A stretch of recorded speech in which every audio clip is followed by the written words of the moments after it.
As the great Disney villain Ursula once said, never underestimate the power of body language.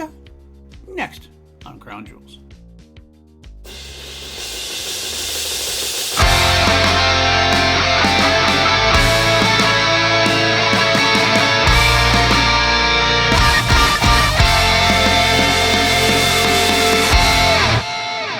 Salutations, folks. Welcome back to Crown Jewels. I'm your host, PLD, and thank you for taking this journey with me as we go through the entirety of the Queen catalog, song by song, track by track, trying to fit in the ultimate version of every song to put into our ultimate playlist, and also see if the track falls into our top 10 related Queen tracks of all, or Queen related tracks of all time.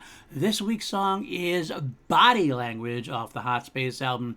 And I want to take a second to say I am generally a very positive person. Some would say I am too positive, overly positive, and that may be. If you find me on my movie or TV channel, I am often gushing about things. You'll find me on this podcast. I look back and I don't think I've ever given a full song lower than like a 7 out of 11. And that's who I am, and I understand who I am, and I'm okay with who I am. Some people might not like that. I get it. I'm probably overly praising something. I'm probably overly rating something, and you're going to be like, what the hell are you talking about? Well, have I got something for you? If you ever wanted to see me trash a song, this is the episode to listen to.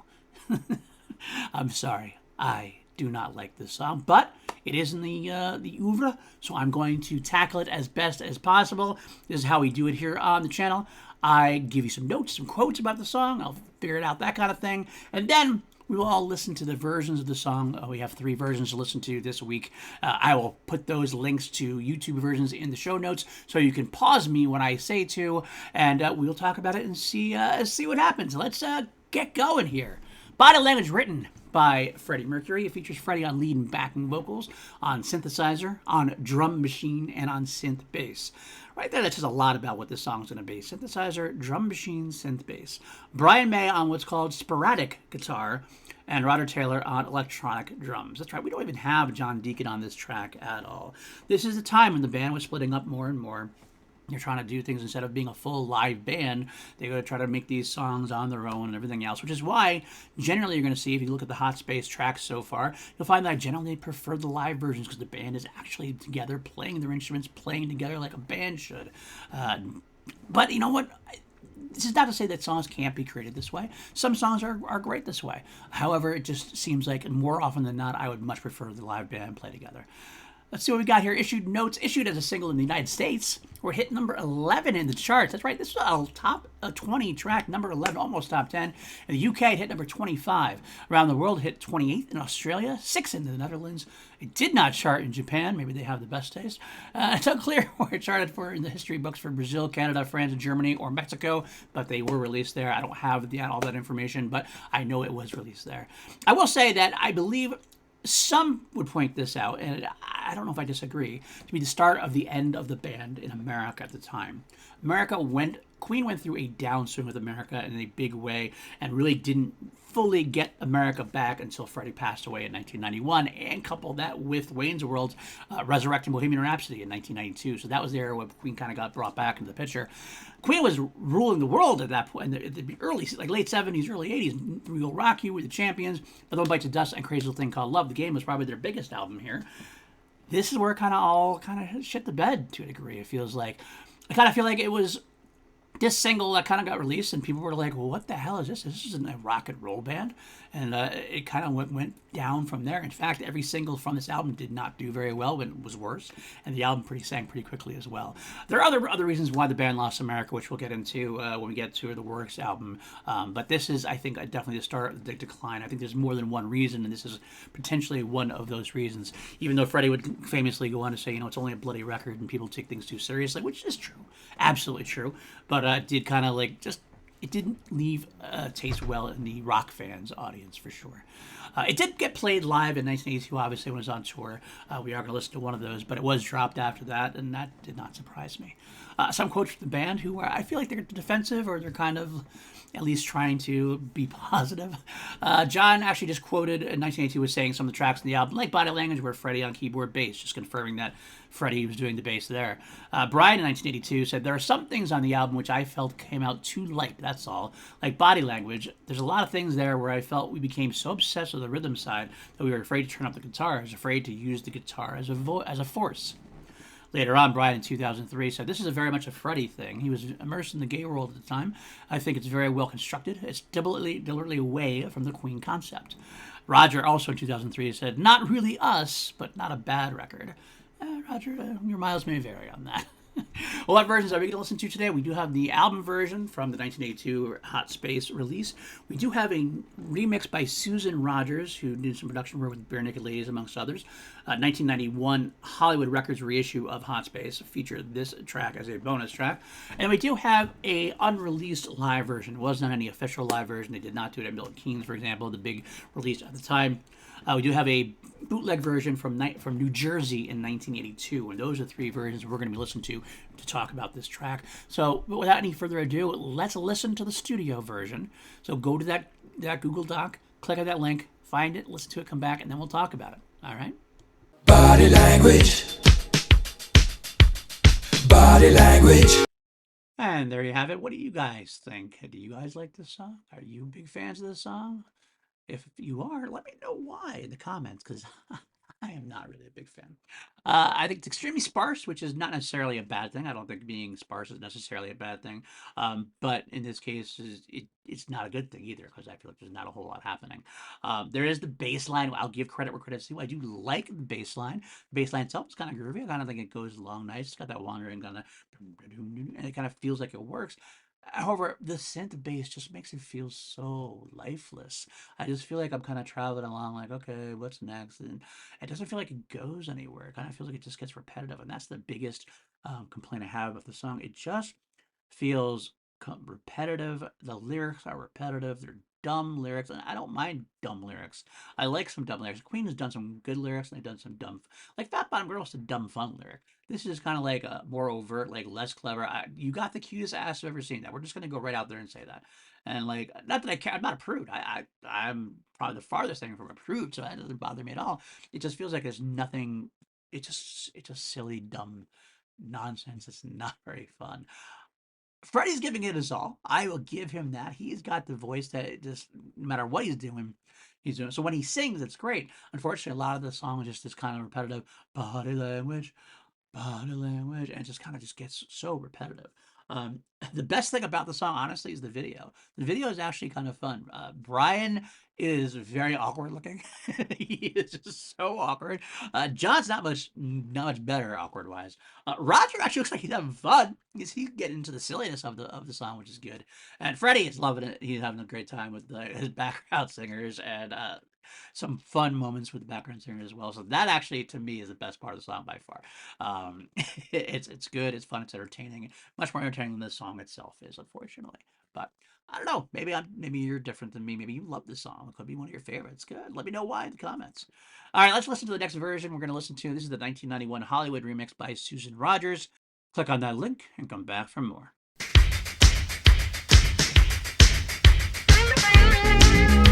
And there it is. If I wasn't clear earlier, I'd kind of sometimes gloss over things, and I'm trying not to do that.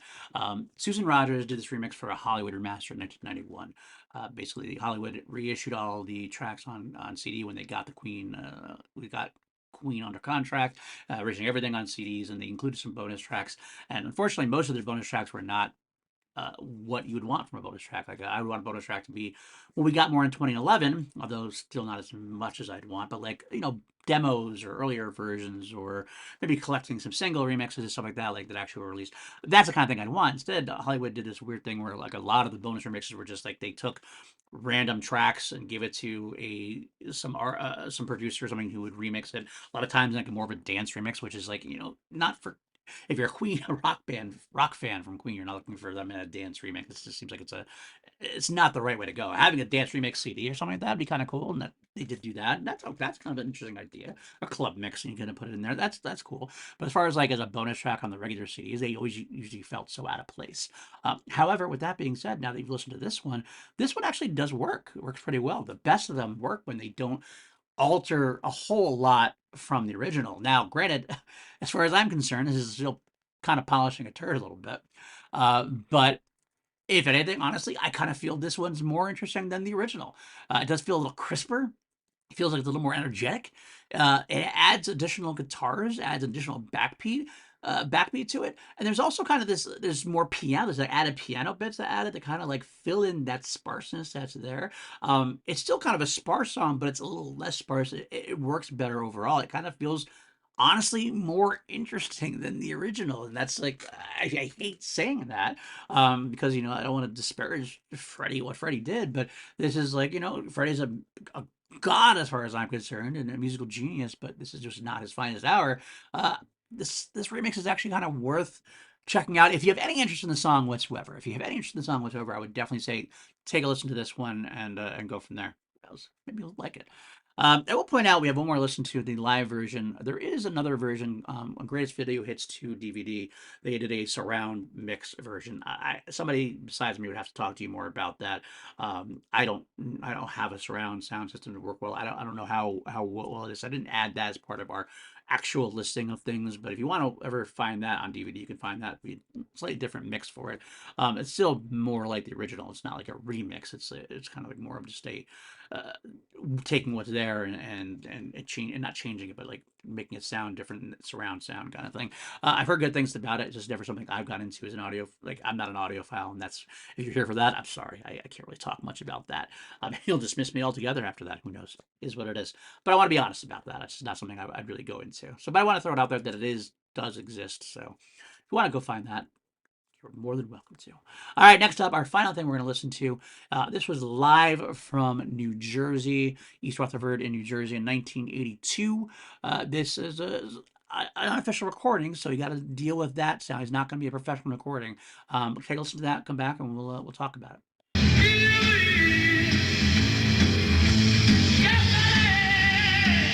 From August 9th, 1982, in East Rutherford, New Jersey, Body Language Live.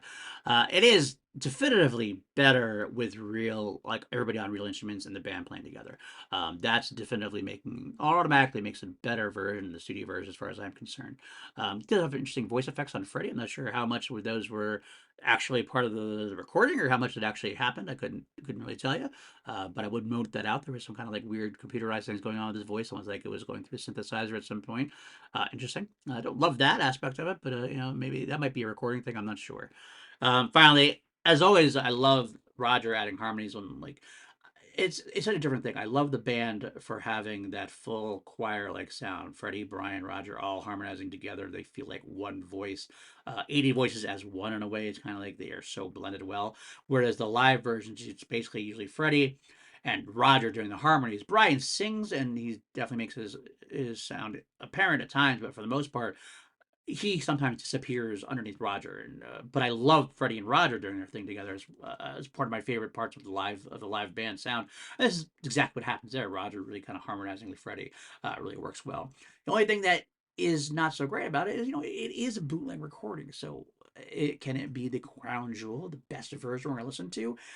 I'm not sure. I mean, I haven't made that decision yet, quite honestly. I will say that I think that if I had a crisp, clear, professionally released version of this, or like another concert like this, a live version like this, it might win easily as far as the crown jewel goes. But I'll have to sit and think about that before I record the next segment before I decide which is going to be my crown jewel. So you let me know what you think in the comments. So. All right, let's move on now. We are going to rate the track, rank the track, and see what we do. All right, there's no pause there, but I actually did pause because I want to sit down and think about it and to figure out where I was going to go.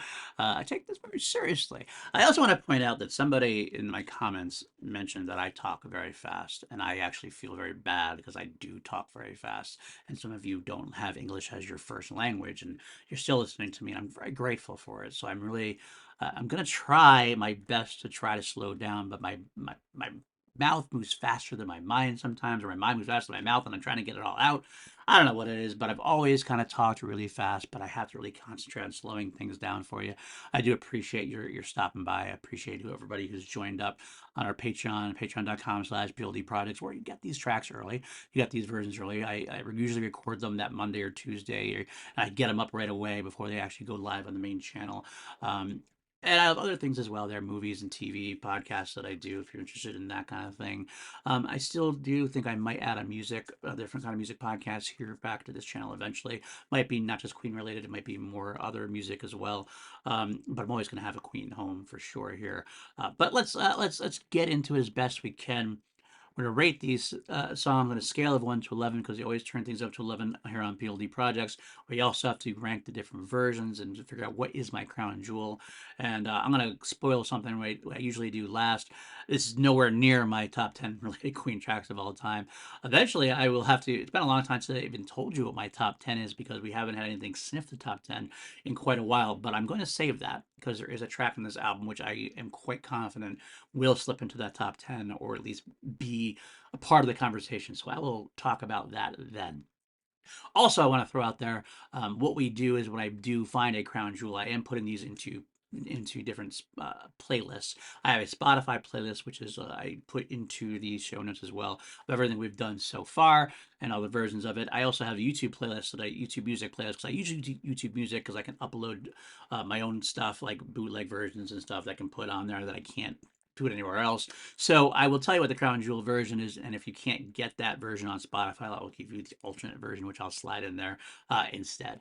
And actually, in this case, it might be important to know. Spoilers alert there. All right, on a scale of 1 to 11, where do I give body language? Hate to do it, guys, but I'm gonna have to do it. I'm gonna give this a 3. A 3.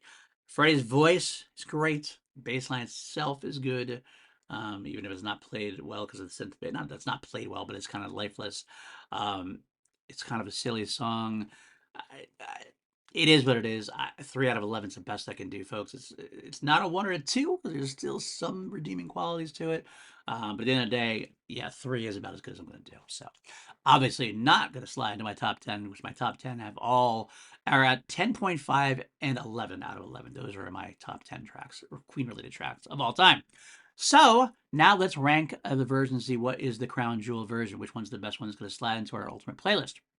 Out of the 3, the last one, the lowest one, is the album version. That's my least favorite easily. So that I don't think I have to say anything more about that. I pretty much just, when I was talking about the rating, that's pretty much what I was talking about.